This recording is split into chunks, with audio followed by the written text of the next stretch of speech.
May malaki at may impluwensya ang personalidad na papangalanan si Pacifico Curly Discaya na sangkot sa questionabling flood control projects ayon sa kanyang abogado.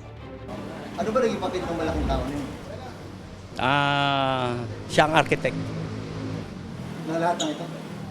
Yun ang alam namin. Bahagi raw ito ng isusumiti nilang affidavit sa Department of Justice, sabi ni Attorney Cornelio Samaniego III. Isang government official daw ito pero hindi na dinetalye pa ni Samaniego kung saan siyang bahagi ng gobyerno. Kahapon naghain ng writ of habeas corpus ang kanilang kampo sa Pasay Regional Trial Court para mapalaya si Pacifico Discaya sa pagkakakontempt ng Senado. Anila ilang linggo nang nakadetain si Discaya kahit nakikipagtulungan naman siya sa gobyerno. September 18, nang ipakontempt ng Senado si Curly Discaya dahil sa pagsisinungaling sa pagdinig ng Senate Blue Ribbon Committee.